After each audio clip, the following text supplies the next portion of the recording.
ఈడొకడు వీడు తెగ బాధపడిపోతున్నాడు. ఆ భాస్కర్ రెడ్డిని పాపం వాళ్ళ తండ్రి గారు దానికోసం వచ్చాడు. చేసిన పాపాలు ఎక్కడ పోతావే? నువ్వు నేరస్తుడు అయినప్పుడు నువ్వు ఎందుకు వచ్చినా ఆ తల్లిదండ్రులు కూడా సిగ్గుపడతారు నిన్ను చూసి. ఇప్పుడు పాపం వాళ్ళ నాన్నగారు చనిపోయారు, వాళ్ళ అమ్మగారు బాధలో ఉండి ఉంటారు, బంధువులు అందరూ బాధలో ఉండి ఉంటారు. ఆ టైంలో వీడు వచ్చి ఈయన ఎదవని తెలిసి అరెస్ట్ అయితే ఆ తండ్రి గారు చనిపోయిన బాధ కన్నా ఈ అవమానం ఎక్కువైపోద్ది ఆ కుటుంబానికి. ఎందుకు వచ్చిన బతుకురా అది? మీకు ఎలాగా బుద్ధి లేదు. మిమ్మల్ని కన్నందుకు మీ తల్లిదండ్రులకి మీ కుటుంబాలకు కూడా విలువ లేకుండా చేసి పారేస్తున్నారు సమాజంలో. ఆడు మాట్లాడి మాటలు పాటికి అన్ని చూస్తారు అన్ని ఛానల్స్లో. నేను చూపించడానికి నాకు ఎందుకో మనసు ఒప్పలేదు. ఆ ఫోటో స్క్రీన్ షాట్లు తీశాను కానీ అలాంటి మాటలు మాట్లాడినోడిని తెగ వెనకేసుకొచ్చేస్తున్నారండి. ఎందుకంటే ఇప్పుడు వాడి విషయంలోనే మనం అడ్డుకుంటే రేపు మనకి పరిస్థితి రాకుండా దోపరించకుండా ఉంటుంది. లేదు ఇప్పుడు ఆడు మనోడుగా సర్లే ఏదో అదో పని చేసినట్టు తెలిసే ఉంటే రేపు అదే పరిస్థితి మనకు వస్తుంది. మన ఏపీ ఎవడో మాట్లాడు కాబట్టి ఇప్పుడే మాట్లాడేసుకుంటే బాగుంటుంది, ఇప్పుడే మనం డీల్ చేసుకుని రాజీకి వెళ్ళిపోతే బాగుంటుందని ఈడు పడే తాపత్రయం, ఈడు పెట్టుకునే కెతకెతలో అసలు మామూలుగా లేవండి. ఎవడెవరితోనో మాట్లాడించేస్తాడు. మీరు మాట్లాడండి ఈ విషయం మీద, ఈ సంఘటన మీద. ఇతను ఎవరో మాట్లాడారు, ఇతను ఎవరో నాకు మాట్లాడుతున్నాను. ఇది చెయ్యాలనిపించింది. భాస్కర్ రెడ్డి అరెస్ట్ తీవ్రంగా ఖండించేస్తాడు సార్, తీవ్రంగా. మూర్తి గారి మీద ఏదో 10 కోట్లని ఏదో ఆరోపణ చెప్పారు, బొక్కబోర్లో పడ్డారు, ఒక్కడు నమ్మలేదు ఆంధ్రాలో. వీళ్ళందరూ నాకు తెలిసి ఉద్యోగాలు వచ్చి విదేశాలు వెళ్ళలేదండి. వీళ్ళని ఫండింగ్ ఇచ్చి విదేశాలు పంపించి అక్కడ పెట్టి అక్కడ షెల్టర్ ఇచ్చి మీరు ఇక్కడి నుంచి వాగండి రా అని చెప్పి వదిలేశారు. చచ్చా ఇటు చూడండి, మళ్ళీ నీతులు చెప్తున్నాడు. ఇప్పుడు సోషల్ మీడియాలో రియాక్ట్ అయ్యే ముందు ఒకసారి ఈ విషయం గురించి ఆలోచించండి. మరి ముఖ్యంగా యువత దయచేసి చెడు మాటలకు ఆకర్షితులు కాకండి అట. మళ్ళీ అన్నీ పత్తి నీతి కబుర్లు వచ్చేసి వీడికి భయం పుట్టింది. ఒకటి ఏం భాస్కర్ రెడ్డి గడే అయిపోయాడు, నెక్స్ట్ మనం ఎలాగుంది?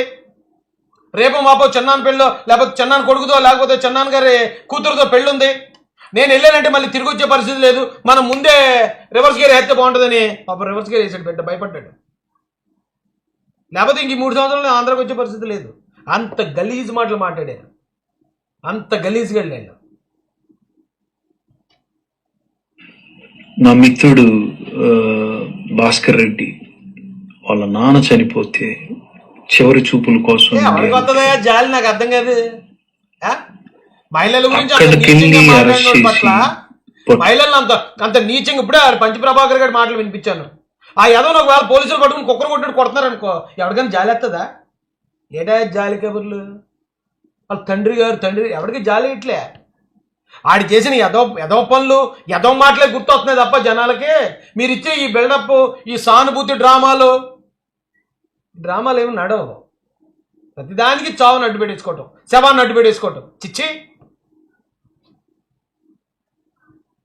లేదు, మాట్లాడారు పెద్ద పోటుగాడిలాగా నిలబడండి.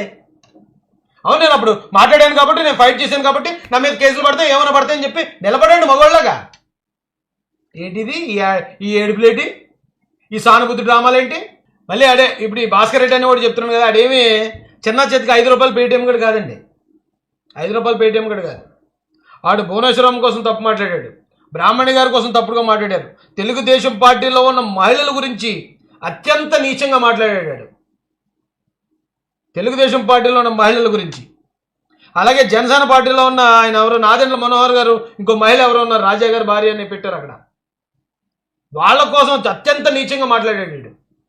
వీడు ఏం మాట్లాడుతున్నాడో వాళ్ళ పార్టీలో ఉన్న వాళ్ళకి తెలియదండి, వాళ్ళ పార్టీ సోషల్ మీడియాకి తెలీదా, వాళ్ళ పార్టీ నాయకుడిగా తెలియకుండా ఉంటుందా? ఒకసారి చూడండి, జగన్ గారితో ఎంత క్లోజ్గా ఉన్నాడు. జగన్ గారి చేతిలో చెయ్యేసి ఎంత క్లోజ్గా ఉన్నాడు చూడండి. మామూలుగా ఏదో ఒక కార్యకర్త వెళ్ళి ఏదో ఒక ఫ్యాన్ ఫోటో తీసుకున్నట్టు కాదండి. చూడండి, అలా చూడండి. ఈ లండన్ వెళ్ళినప్పుడు అక్కడ మరి ఎక్కువ మంది జనం ఉంటారు కదా, తక్కువ మంది ఉంటారు కాబట్టి ఎంత ఫ్రీగా కలుపుతున్నాడు చూడండి. ఆడంతలా మాట్లాడుతున్నప్పుడు ఎందుకంటే మొన్న ఒక్క కుర్రోడు ఒక్క మాట తప్పుగా మాట్లాడాడు తెలుగుదేశం పార్టీలో, వెంటనే క్షమాపణ చెప్పాడు 2 చేతులు జోడించి. తెలుగుదేశం పార్టీ వదిలిందండి, చట్టపరంగా అతని మీద తీసుకున్న చర్యలు తీసుకున్నారు. వీడు ఇంత దరిద్రంగా మాట్లాడుతున్నాడని జగన్ గారికి తెలుసు. ఆయన్ని కంట్రోల్ చేసుంటే కనీసం ఇంకొక 5 సీట్లన్నీ ఎక్కువ గెలుతారు కదా. మీరు కంట్రోల్ చేయబడడం వల్ల కదా 11 కూర్చున్నారు. తప్పండి మహిళల విషయంలో దుర్యోధనుడు దుశ్శాసనుడు మొత్తం ఆ 100 మంది అన్నదమ్ములు వాళ్ళ సైన్యం మొత్తం పరలోకానికి పార్సల్ అయిపోయింది మహిళను అవమానించినందుకు. రావణాసురుడు అతని సైన్యం అతని 10 తలలో అతని కుంభకర్ణుడు కానీ లేకపోతే అతనితో ఉన్న మేఘనాథుడు కానీ ఎంతోమంది సూపర్ ఫైటర్లో పార్సల్ పరలోకానికి మహిళను అవమానించినందుకు. మీరెంత నేనంత. మహిళ ముందు తన శక్తి ముందు మీరెంత నేనంత. మహిళల శీలాల గురించి మాట్లాడతారండి. మహిళల వాళ్ళ బిడ్డల పుట్టుకల గురించి మాట్లాడతారండి. ఇప్పుడు కన్నా బుద్ధి రాకపోతే పార్టీ కలిసిపోద్దండి, చరిత్రలో కలిసిపోద్ది. చూడండి ఎంత క్లోజ్గా ఉన్నాడు భాస్కర్ రెడ్డి అన్నవాడు.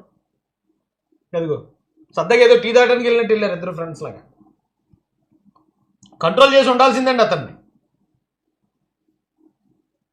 ఈవేళ మనం ఏదో సెంటిమెంట్ పండించేద్దాం, అరే నాన్నగారు చావు కోసం వచ్చిన కుర్రోడిని కూడా పసిపిల్లోడిని కూడా ఆ బట్టతలో ఉన్న పసిపిల్లోడిని కూడా ఇలా కొడిసారట, ఇలా జైల్లో పెడిసారట.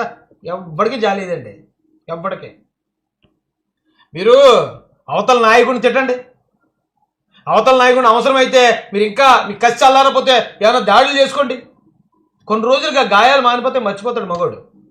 ఇంట్లో ఉన్న మహిళల జోలికి వస్తే ఆడు చచ్చిపోయిన తర్వాత ఆ శవాన్ని లేపడినా సరే చెప్తాడు, పలానా నా కొడుకు నా భార్యని లేదా మా అమ్మని మా చెల్లిని తిట్టాడు, నా కూతురిని తిట్టాడు అని చెప్పి శవాన్ని లేపితే చెప్తాడు.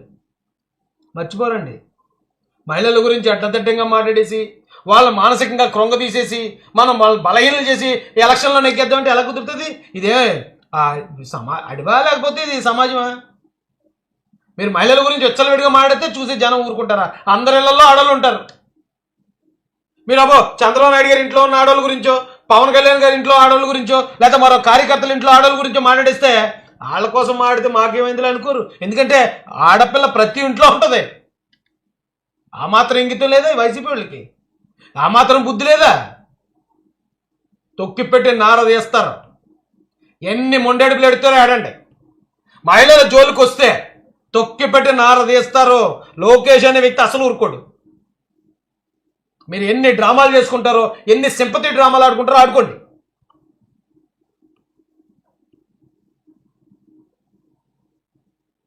రేపు పొద్దున ఒకవేళ ఇది కూడా చెప్తున్నాను నేను, జగన్ గారి ఇంట్లో ఉన్న మహిళల గురించో లేకపోతే వాళ్ళ బంధువుల గురించో లేకపోతే వైసీపీ నాయకుల ఇంట్లో మహిళల గురించో నాలాంటి వాడు ఎప్పుడన్నా తప్పు మాట్లాడితే నాకు కూడా అదే పనిష్మెంట్ ఇవ్వండి. అర్థమైందా? ఫైట్ అంటే ఫైట్ చేయండి, అంతే తప్ప మహిళల గురించి కించపరుస్తూ మాట్లాడించటం, ఆ మాట్లాడిన వాళ్ళు మళ్ళీ ఎంకరేజ్ చేసి రావటం, వాళ్ళ గురించి సాక్షి మీడియాలో వేయటం, మొత్తం సోషల్ మీడియా పేటీఎం బ్యాచ్ అంతా వాళ్ళకి సపోర్ట్గా మాట్లాడటం. ఎటుపోతున్నారా మీరు? అన్నం తింటారా గడ్డి తింటారా? ఎదవల్లారా తప్పు చేసినట్టు తప్పు అని చెప్పండి. మిమ్మల్ని అన్న మనుషుల్లో చూస్తారు కనీసం. లేదు మీరు ఆడికి సపోర్ట్ చేస్తే అంతకంటే వల్ల మిమ్మల్ని కూడా చూస్తారు.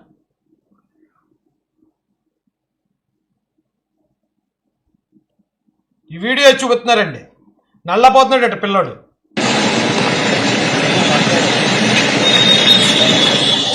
అరే వెనకాల వస్తాడు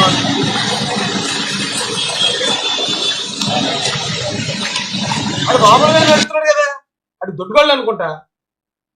దొడ్డుగాళ్ళు ఉన్న వాళ్ళు అలాగే నడుపుతారు చింపాంజీలాగా. అది కొట్టారంటారేంటి? మళ్ళీ ఈడే ఇంకో చోట వీడియో చేస్తున్నారని తెలిసినప్పుడు మామూలుగా స్వాతిముత్యంలో కమలసంలో యాక్ట్ చేస్తున్నాడు. ఇంకో డ్రామాలు సమయంలో నడవలేని స్థితిలో భాస్కర్ రెడ్డి ఉన్నారు. తనను పోలీసు కరెక్ట్ కాదండి, మార్చుకోండి పద్ధతి. ఇప్పటికన్నా రాజకీయంలో ఉన్నారు మీరు, మహిళలను గౌరవించండి. ఎవరింట్లో ఉన్న మహిళలన్నా ఒక్కటే, వారిని గౌరవించడం నేర్చుకోండి. డ్రామాలు దొబ్బితే అన్ని రోజులు మనవి ఉండవు. ఇదిగో చక్రం ఇలా తిరగబడినప్పుడు తొక్కిపెట్టి నారది చేస్తారు. అదండి పరిస్థితి. ఉంటాను సార్.